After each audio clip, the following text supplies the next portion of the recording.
Kita diberkahi oleh Allah Subhanahu wa taala, dan setiap waktu yang Allah berikan kepada kita dalam beraktivitas bisa diisi dengan amal saleh yang diridhai oleh Allah Subhanahu wa taala.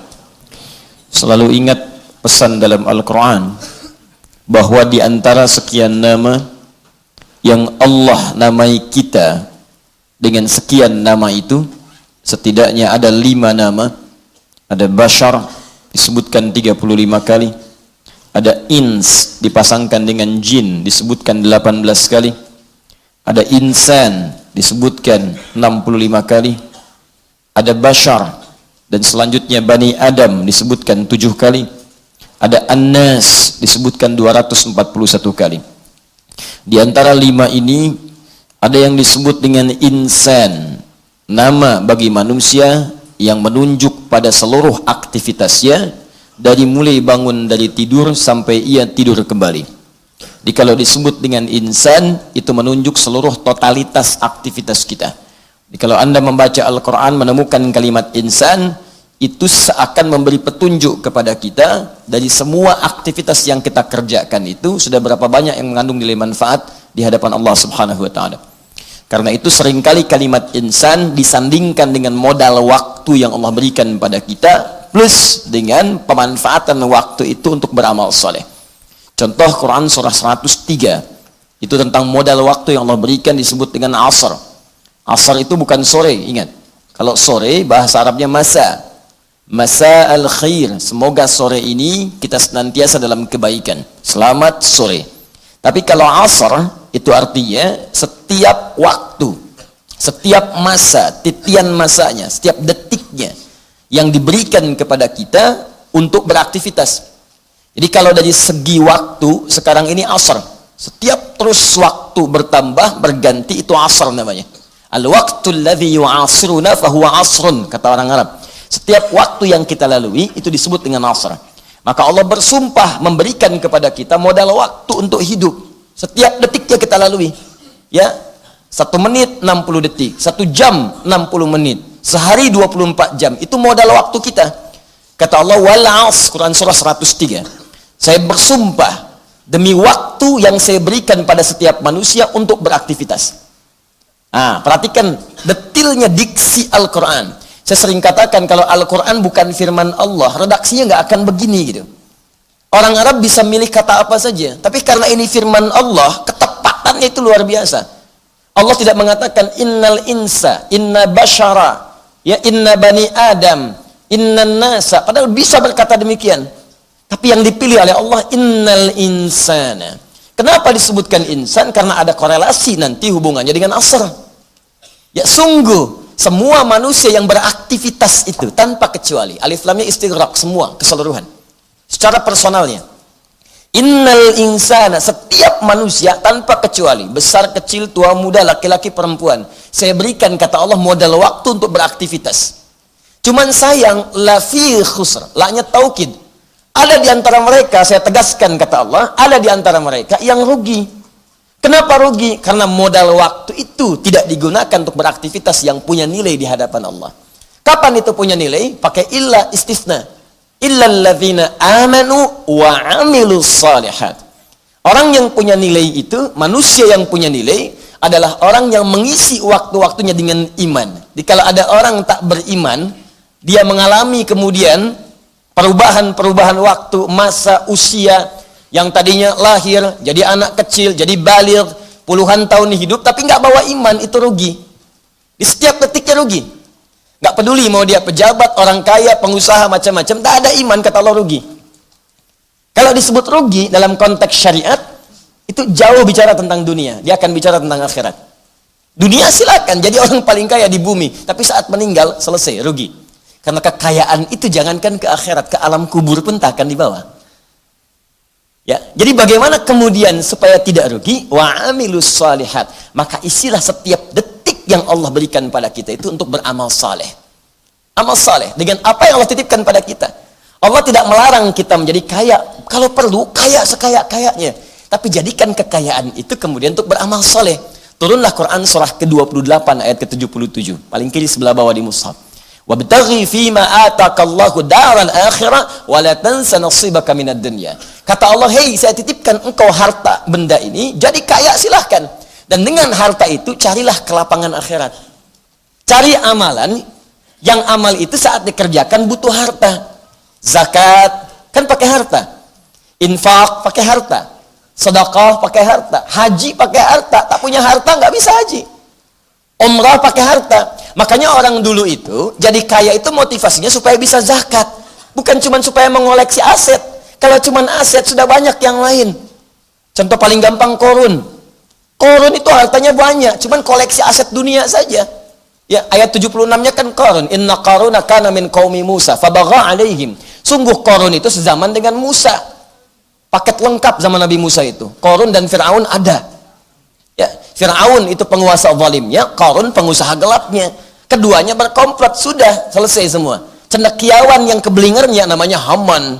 Komplit. Makanya kisah itu disebutkan rinci. Tapi kata Allah, kalau mau sombong kalian sekarang dengan harta, kalian telat. Karena sudah ada contoh Qarun sebelumnya.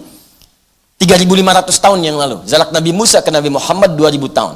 Nabi Muhammad ke kita kurang lebih 15 abad, 1.500 tahun.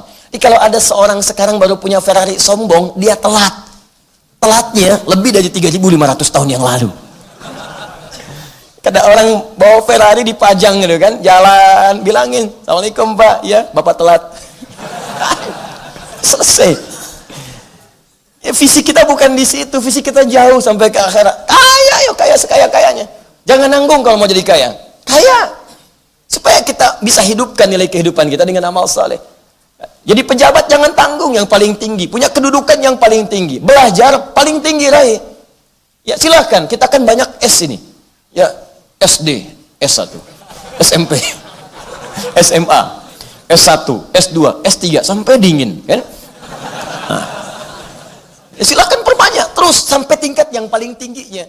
Nanti kalau sudah tercapai tingkat paling tinggi, spesialisasi ilmu, beramal solehlah dengan ilmu itu. Bukan membuat pikiran yang merusak.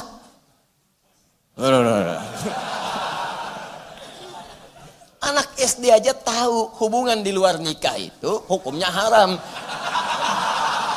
Ente kuliah sampai tinggi-tinggi dapat doktor, nggak paham itu. Belajar apa? Ngapain kuliah tinggi-tinggi kalau nggak paham yang dasar-dasar? Kan sayang buang-buang waktu, tenaga, biaya gitu. Ngerti John? Paham ya? Ya. Jadi kalau kata Al-Quran, kalau ada yang menyimpang itu jangan banyak diviralkan. Tinggalkan, selesai. Tuh, kalau diviralkan nanti malah kemudian jadi persepsi yang berbeda. Kalau mau dijawab, jawaban itu banyak sebetulnya. Tapi kaidahnya Quran surah keempat ayat 140, paling kiri sebelah bawah di mushaf. Wa qad nazzala 'alaikum fil kitab, telah tetap ketentuan dalam Al-Qur'an. An idza sami'tum ayatillahi. Kalau Anda mendengar ada orang siapapun dia, gelarnya apapun, kemudian dia mengutak-ngatik ayat-ayat Allah, menyimpangkan maknanya, memahaminya dengan keliru, menyebarluaskannya, wa yustahza'u biha, atau dia mengolok-olok ayat itu karena merasa tidak sesuai dengan kepentingan hawa nafsunya atau pandangan-pandangan sempitnya. Apa kemudian respon Al-Quran dengan itu? Indah sekali. Fala taq'udu ma'hum, la'nya nahyi. Gak usah dicela. Karena mencela sesuatu yang sudah tercela itu buang-buang energi. Ya, itu prinsip itu indah bahasa Quran itu. Gak usah mencela. Jangan mencela, jangan menghina. Menghina sesuatu yang terhina itu buang-buang energi. Jadi daripada lisan Anda dipakai mencela, lebih baik dipakai zikir. Ya, zikir, katakan yang baik-baik, katakan yang mulia. Apa kata Al-Quran? Fala taq'udu ma'ahum, jangan sertai mereka, tinggalkan. Kalau tulisan, gak usah dibaca. Kalau tontonan, jangan ditonton. Kalau di radio, jangan didengarkan. Sudah selesai, tinggalkan aja. Apa manfaat dari itu? Hatta yakhudu fi haditsin ghairi indah. Allah itu punya sifat Rahman. Sayang, kata Allah, kalau itu ditinggalkan, supaya dia mikir. Dengan ditinggalkan itu, ada yang salah dalam dirinya. Sampai dia kembali lagi menjadi benar. Indah kan? Menyelesaikan solusi, ya, menyelesaikan masalah dengan solusi yang indah. Menyelesaikan masalah tanpa masalah, ini yang sesungguhnya nih. Ya. Dan tidak harus menggadaikan apapun. Ya. Kita cukup beriman saja, terapkan. Innakum idzam misluhum, kalau kebanyakan dibahas, menyebar pahamnya pada kalangan awam yang nggak tahu ikut-ikutan nantinya. Sudah. Yang punya otoritas sampaikan, ini enggak tepat, sudah selesai, masyarakat jauhi, tuntas. Tapi kalau banyak-banyak dibahas, dibincangkan, diskusikan, saya tadi baca koran di pesawat, muncul lagi itu. Lihat internet, muncul lagi. Semakin banyak diviralkan, nyampe ke orang awam yang tidak paham, dipraktekkan. Dan itu kemudian jadi legitimasi, itu yang keliru.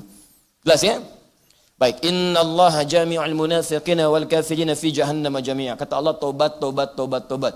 Kalau masih mengaku muslim, bertobatlah. Kemudian koreksi, sesuaikan dengan petunjuk yang benar. Kalau tidak, nanti khawatir masuk golongan munafik. Ternyata yang masuk neraka jahanam duluan itu bukan orang yang kafir, tapi munafik.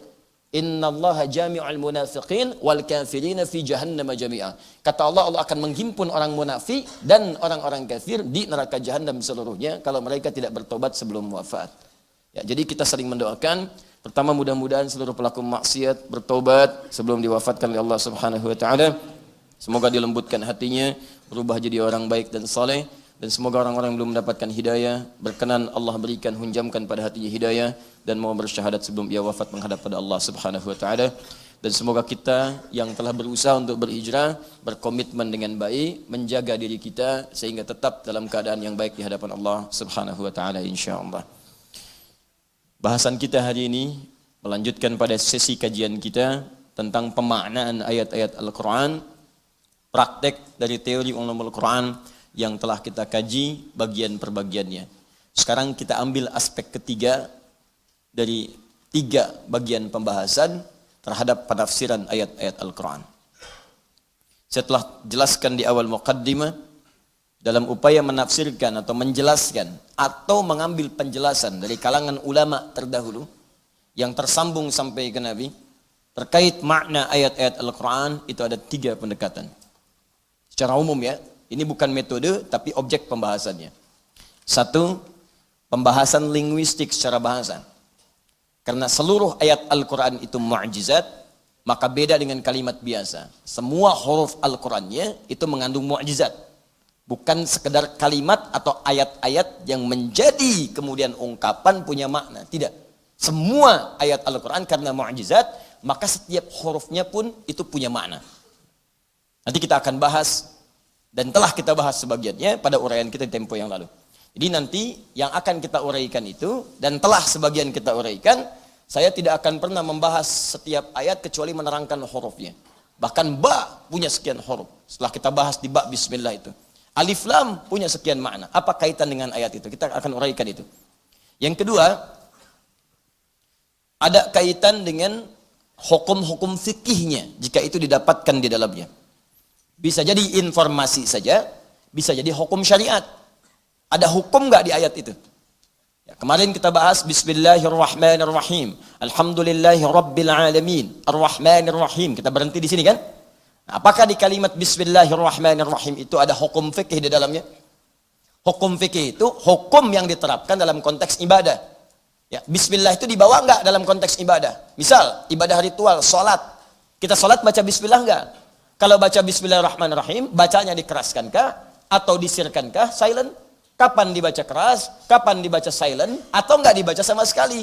Bagaimana dasar hukum untuk mengetahuinya? Tarik kerana fikih, kita bahas fikihnya. Kemudian misalnya dalam konteks muamalah, kapan Bismillah dibaca? Apakah saat menggunakan pakaian, saat makan, saat minum, saat kerja, boleh enggak baca Bismillah? Bagaimana narik konteks fikihnya ke situ? Apa dalilnya? Nah, itu fikih. Yang ketiga, hikmahnya. Hikmah, apa esensi? Apa hikmahnya kemudian ayat-ayat itu disampaikan oleh Allah Subhanahu wa taala dengan pemaknaan yang lebih luas dalam kehidupan. Itu yang coba kita turunkan. 2 sudah kita pelajari, sisi bahasa dan hikmah di pertemuan yang lalu, dari Bismillahirrahmanirrahim sampai Ar-Rahmanirrahim. Sekarang kita akan masuk aspek hukum fikihnya dalam kaitan bacaan Bismillahirrahmanirrahim sampai Alhamdulillahirabbil alamin sampai Ar-Rahmanirrahim. Apa hukum fikih terkait dengan bacaan Bismillahirrahmanirrahim? Baik, kita mulai bahasan kita. Ada banyak kitab yang saya coba tunjukkan. Hari ini saya bawakan nanti kitab Syekh Muhammad Ali As-Sabuni, ya Rawa'i'ul Bayan fi Tafsiri Ayatil Ahkam.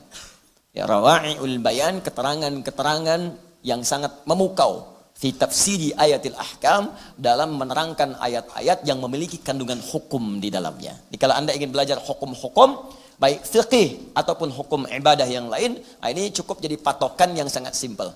Ya, ini asli saya bawakan, masih dalam bahasa Arab. Ya. Bahasa Indonesianya ada, dia 2 jilid, setiap satu jilidnya punya 2 seri di dalamnya. Warnanya coklat, terbitan Bintang Surabaya. Ya, salah satunya ada di situ. Ya. Baik, yuk kita bacakan. Nanti kalau mau lebih tinggi dari ini ada lagi. Ya, nanti misalnya kitabnya Al-Qurtubi ya ada ya. Kemudian nanti ada kitab-kitab lain ada. Nanti kita tampilkan yang ini untuk memudahkan. Al-ahkamus syar'iyyah, tentang hukum-hukum syariat. Al-hukmul awal, pembahasan pertama. Halil basmalatu ayatun minal Qur'an? Apakah Bismillahirrahmanirrahim itu termasuk ayat dalam Al-Quran atau tidak? Awas ya, apakah termasuk ayat dalam Al-Quran atau tidak? Khususnya dalam Al-Fatihah. Nanti konsekuensinya begini, konsekuensinya kalau dia masuk ayat berarti harus dibaca. Ya? Apakah dibacanya jahar atau sir, itu hanya perbedaan teknis saja. Nah, kalau kemudian bukan termasuk ayat, contohnya misalnya ini doa atau tabarruk misalnya. Nah, dia bukan ayat, maka konsekuensinya dia tidak dibaca, terkhusus dalam praktek sholat. Karena saat sholat itu baca Al-Fatihah. Al-Fatihah itu Qurannya. Sedangkan Bismillah kalau ditafsirkan bukan bagian dari ayat, maka dia tidak perlu dibaca. Jelas? Nah, kita belum selesai nih. Ini baru pembahasan slide-nya saja, ya sekilasnya saja. Nah, apakah itu termasuk bagian dari ayat Al-Quran atau bukan? Ini yang coba kita gali. Seperti apa dalil-dalilnya? Apa pendapat-pendapat ulamanya dan bagaimana kesimpulannya. Kitab ini kitab bagus sekali karena menghimpun seluruh pendapat ulama terkait pembahasan, dalilnya disebutkan, lalu setelah itu dimunaqasyahkan, didiskusikan di antara pendapat itu, terakhir apa kesimpulan pendapat yang paling kuatnya. Ya, jelas? Belum saya terangkan, ya. Bismillah. Ajma'al ulama'u على أن البسملة الواردة في سورة النمل هي جزء من آية في قوله تعالى إنه من سليمان وإنه بسم الله الرحمن الرحيم. Sepakat seluruh ulama, di semua ulama sepakat, ulama tafsir, ulama fiqih, ulama hadis, semua sepakat. Ala annal basmalatal waridata, bahwa kalimat Bismillahirrahmanirrahim yang tersebut fi suratin Naml, di surah An-Naml, surah ke-27, ya, ya juz'un min ayatin, termasuk ayat dari surah itu, surah ke-27 ayat 30, ya, surah ke-27 ayat 30. Wa hiya qauluhu ta'ala, yaitu firman Allah Subhanahu wa ta'ala, innahu min Sulaimana wa innahu bismillahirrahmanirrahim. Masya Allah. Innahu min Sulaimana, sungguh surat yang dibawa ini min Sulaimana, dari Nabi Sulaiman alaihi salam. Seperti kita ketahui kisahnya bahwa ada burung kecil, ya, burung apa namanya? Hudhud, ya. Kecil itu nanti ada 2, ada hudhud, ada bulbul. Ya, hudhud bisa menempuh jarak yang sangat panjang. Nah, sekarang orang mulai mencincin burung tuh. Di burung itu, Pak, ya Ibu, bisa dilatih tuh. Ya, sekarang di sebagian tempat jadikan alat spionase. Karena dia bisa migrasi, ada migrasi burung itu pindahnya bisa pindah lintas negara bahkan benua. Ada orang pernah mencincin burung kecil kayak walet di Jepang, ketemunya di Indonesia. Burung itu, ada masa migrasinya dia pergi. Ada burung kecil punya jarak tempuh yang sangat jauh, gitu. Di antaranya hudhud nanti. Ada burung yang lucu, lincah, tapi nggak bisa nempuh jauh. Cuman indah, punya suara bagus, bulbul namanya. Ya, Al-Asma'i pernah bikin qasidah puisi tentang burung bulbul yang lompat-lompat di atas dahan, dia sedang tumbuh menumbuhkan bunga yang indah, di bawahnya ada sungai, langsung bikin puisi Arab. Orang Arab begitu tuh. Melihat sesuatu jadi puisi. Sautus safiril bulbuli hayyaja qalbi thamili al-ma'u waz-zahru ma'a zahri lahzul muqali fa anta ya sayyidali wa sayyidi wa maulali fakam tayammuni ghuzaylun uqayqali qataftuhu min wajnatin min fi'li hadzal rajuli faqala la la la faqad ghada muharwili wal walad wali ya wailali taqultu la tuwalwili fabayyinu lu'lu ali qalat tauhina kadza ila radhul muqali kahatan ka kailali tabtabitab tuh ulangi. Orang Arab tuh. Ya. Amami rajulun qamisun abyadu Ya, bikolan suatin tazinu jamilatun ba'idu. Masya Allah. Di depan saya ada orang pakai baju biru keputih-putihan. Ya, memakai peci-pecinya warna putih. Kan wajhu ilayya radhiyo. Ya, maka beliau kemudian tersipu malu, tersenyum menghadap kepadaku, tapi ridho dengan apa yang aku sampaikan. Orang Arab begitu tuh. Ya. Jadi kalimatnya indah. Cuman kalimat isinya nggak ada, cuma mau kemana? Ke hatimu. Itu kecil. Itu kosong orang Arab tuh, nggak ada nilainya gitu. Ya. Catat. Innahu min Sulaiman. Sungguh ini dari Sulaiman. Hudud datang. Ya. Wa innahu bismillahirrahmanirrahim. Ini adab. Adab ya, semua memulai seluruh nabi dan rasul dari Nabi Muhammad SAW sampai ke atas ke Nabi Adam alaihissalam tidak pernah mengerjakan segala hal kecuali semua pekerjaan disandarkan kepada Allah. Nah, ini punya dua makna. Makna yang pertama adalah menjadikan semua pekerjaan itu jadi ibadah, punya nilai di hadapan Allah. Yang kedua, karena dikerjakan karena Allah, maka semua pekerjaan ini akan mengikuti hukum-hukum Allah. Ya, saya orang Indonesia. Saya nyandarkan semua proses administrasi saya sesuai dengan aturan negara saya. Maka saya ikuti. KTP dibikin, bikin. Keluar pakai paspor, paspor. Semua yang negara saya tetapkan baik-baik saya ikuti. Nah, ketika kita sandarkan sebagai muslim, kita ini hamba Allah, maka hukum Allah ikuti. Kata Allah salat, salat. Kata Allah puasa, puasa. Kata Allah baca Quran, baca. Dan kalimat simpel untuk komitmen itu, itulah bismillahirrahmanirrahim. Makanya kata Nabi, semua perbuatan baik itu kalau mau dikerjakannya benar, maka ucapkan bismillahirrahmanirrahim. Kullu amrin dhi balin la yubda'u fihi bi bismillahirrahmanirrahim fahuwa abtar. Setiap perbuatan baik tidak disertakan nama Allah bismillahirrahmanirrahim, maka terputus. Apa yang terputus? Dua. Satu, peluang pahala dan keberkahannya. Yang kedua, konektivitas kita dengan Allah. Jadi kalau Anda baca bismillahirrahmanirrahim, itu Allah membimbing kita nanti. Jadi kalau kita mau minum dengan kalimat itu akan dijaga kita dari minuman yang haram. Anda bekerja berangkat dari rumah bismillahirrahmanirrahim, maka kalimat itu akan menjaga Anda dalam pekerjaan Anda. Demi Allah saya katakan, kalau Anda kemudian diarahkan pada yang tidak baik, ada yang nyogok, ngajak korupsi, ngajak ini, ngajak nipu, itu kalimat itu akan menjaga Anda. Dalam jiwa kita ada burhan namanya, akan mengingatkan, jangan, Allah nggak suka itu.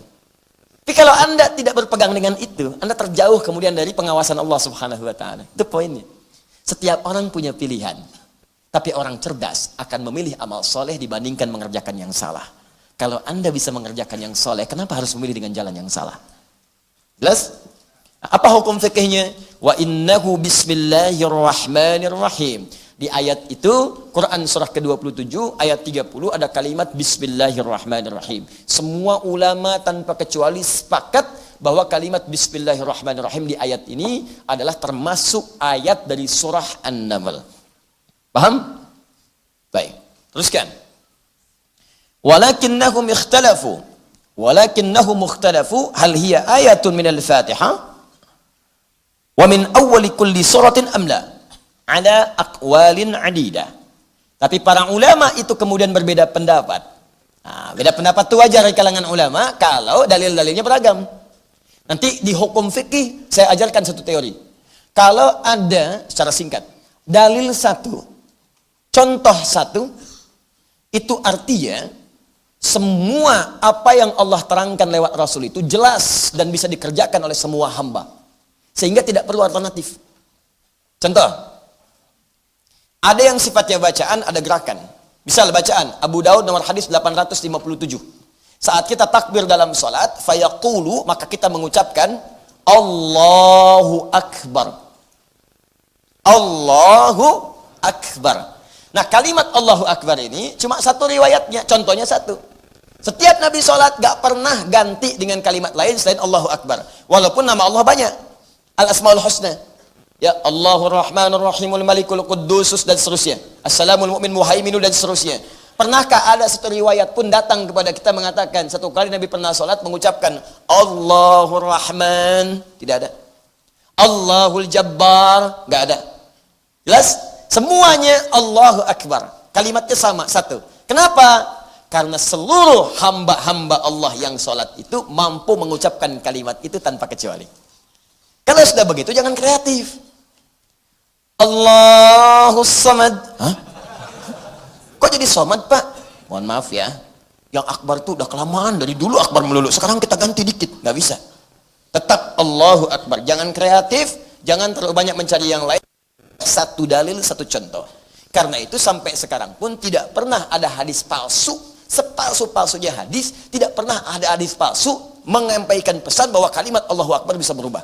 Di pemalsu hadis pun tidak tertarik memalsukan hadis itu saking jelasnya. Paham? Baik, contoh gerakan. Perhatikan baik-baik An-Nasai nomor hadis 886.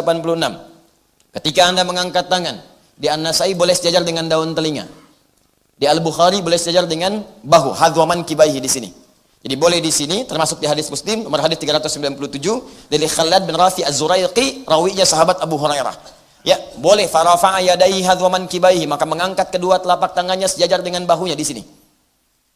Boleh di sini. Ya, alhamdulillah. Boleh sejajar dengan daun telinga. Tapi semua sepakat setelah diangkat itu fawadha'a, maka meletakkan yadahul yumna wa kafahul yamin ala yusra, maka meletakkan telapak tangan yang kanan di punggung kirinya begini. Boleh antara pergelangan ke pergelangan, rusghun ala rusgin begini. Ya. Tapi selalu saya katakan cepat tanpa diukur. Allahu Akbar, jadi nggak usah diukur. Allahu Akbar. Nah, boleh ke sini. Di sini pas. Ya, boleh lebih sedikit di sini. Ya, sa'id. Tapi tidak boleh sampai ke sini mirfaq. Wudu basuh sampai sini mirfaq.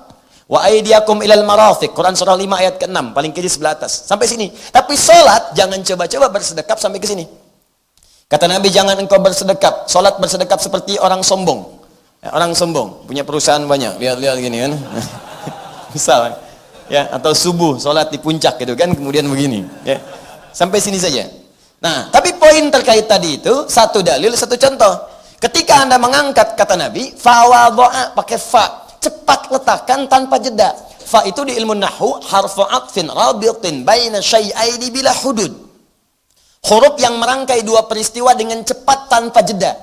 Di antara peristiwa satu kedua itu nggak ada jedanya.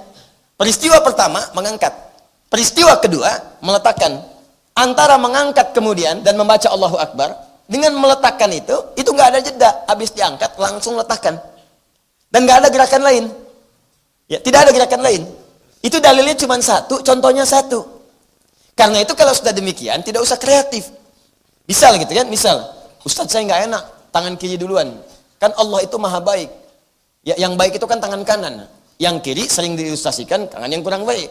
Boleh nggak kalau saya begini, takbirnya angkat begini, saya masukin kanan dulu, baru tutup begini, kirinya naik, baru kemudian kanan masuk lagi. Allah, kan? Nah, gitu. Boleh nggak? Nah, boleh dengan tidak diikat dalil. Saya tidak ingin menyalahkan siapapun, tapi kembalikan kepada dalilnya. Ternyata di dalil itu kalimatnya cepat letakkan. Karena cepat letakkan, kanan langsung letakkan ke kiri, angkat, simpan. Jelas sampai sini? Tidak perlu kreatif lagi. Ya. Baru misalnya kadang kaki naik dikit misalnya kan. Nah, itu cepat disimpan saja. Saya sering katakan di hadis palsu pun tidak ditemukan kemudian gerakan memutar ini. Di saking palsunya hadis ini, pemalsu hadis pun tidak tertarik memasukkan hadis itu karena kalimatnya jelas. Itu kalau satu dalil, satu contoh, satu saja. Tapi kalau ada beragam dalil, beragam contoh, maka hikmahnya dalam fikih adalah hikmahnya untuk memberikan fleksibilitas dan kenyamanan pada setiap hamba untuk menunaikan ibadah sesuai dengan kelapangannya. Karena nggak semua orang bisa melakukan yang sama. Jangan tuntut orang lain seperti Anda dalam masalah itu, karena orang lain belum tentu bisa seperti Anda di posisi itu. Ada yang sifatnya bacaan, ada yang sifatnya gerakan. Apa sifatnya bacaan? Bacaan Quran sampai 7 riwayat. Kan pernah kita bahas di pertemuan lalu. Kenapa 7 riwayat? Karena nggak semua orang Arab bisa baca 1 riwayat. Bagi kita gampang. Ada suku Arab nggak bisa nggak bisa dia. Ana, ane, anta, inti, kaifa halu, kaifa halik, madrasah, madrasih. Tuh, Betawi belajar dari situ. Sukunya banyak dari zaman jahiliyah ke zaman Nabi sampai sekarang. Main-main ke Syam sana, ya, ke Palestina, ke Syria, ke Libanon, Irak, Mosul sana. Itu imalah semua rata-rata. Makanya dari dulu turun riwayat pakai bacaannya cuman maknanya sama. Wadduha wal-laili idza saja ma wadda'aka rabbuka wa ma qala. Turun riwayat yang lain pakai Wadduha wal-laili idza saja ma wadda'aka rabbuka wa ma qala wala al-akhiratu khairul laka minal ula. Ketawa. Ya. Maknanya sama, cuma bacaannya berbeda. Kenapa bacaannya bisa dibaca dengan riwayat tadi? Karena ada suku-suku tertentu dia tidak biasa baca bacanya pakai paham? Ada yang nggak bisa sin pakai sod. Ihdinas siratal mustaqim, ihdinas siratal mustaqim. Ada nggak bisa sin, nggak bisa sod, pakai zai. Ihdinas siratal mustaqim. Ada. Makna nggak berubah, cara bacanya kemudian yang tidak sama. Maka di situ ulama berbeda pendapat. Perbedaan ini untuk memudahkan kalangan masyarakat. Silahkan yang sesuai dengan kemudahannya pilih itu. Jelas? Ada yang gerakan, nanti akan banyak ditemukan yang seperti ini. Akan sujud kemudian, apakah pakai telapak tangan dulu atau lutut dulu? Ada dua versi di sini. Yang pakai telapak tangan ada. Rawinya Abu Hurairah, sumbernya Abu Daud, nomor hadisnya 840 sampai 841. Paling kiri sebelah atas di kitabnya. Yang pakai lutut rawinya siapa? Ada ditemukan dari sahabat Nabi juga. Ya, sampai ke Nabi SAW. Bahkan di Abu Daud di kitab yang sama, nomor hadis 838, paling kanan sebelah bawah. Ada semuanya, pakai lutut ada, pakai telapak tangan ada. Kenapa ada dua versi itu? Karena tidak semua orang ketika akan sujud bisa menggunakan cara yang sama. Anda biasa telapak tangan. Yang lain mungkin nyaman dengan lutut. Silahkan, gak ada masalah. Yang jadi masalah adalah ketika telapak tangan Anda bermasalah, terus Anda mengatakan gak bisa pakai lutut, harus telapak tangan. Pertanyaan saya, kalau telapak tangan Anda bermasalah, Anda mau pakai apa? Kepala duluan. Paham ya? Nah, jadi kalau Anda mendapati kalimat ini, para ulama berbeda pendapat. Maksudnya, perbedaan pendapat itu didasarkan adanya kemudian kelonggaran-kelonggaran karena sebab-sebab tertentu, khususnya kemudahan untuk mengamalkannya. Jelas? Baik, dalam kaidah fikih disebut al-jam'u wa taufiq, yaitu mengumpulkan semua hukumnya baru dicari yang paling memudahkan untuk diamalkannya. Sekarang apa pembahasan terkait dengan bismillahirrahmanirrahim? Berapa pendapat ulama di situ? Bagaimana cara mengamalkannya? Seperti apa terapan-terapannya? Baik, berapa menit kita menuju Isya? Sudah masuk? Baik, karena sudah masuk Isya, insyaallah kita akan teruskan bahasan kita setelah menunaikan salat Isya berjamaah. Dan ini pembahasan yang sangat penting karena terkait dengan amalan kita saat dilakukan dalam salat. Semoga Allah memberikan kemudahan. Subhanakallahumma wa bihamdika asyhadu an la ilaha illa anta astaghfiruka wa atubu ilaik. Assalamualaikum warahmatullahi wabarakatuh.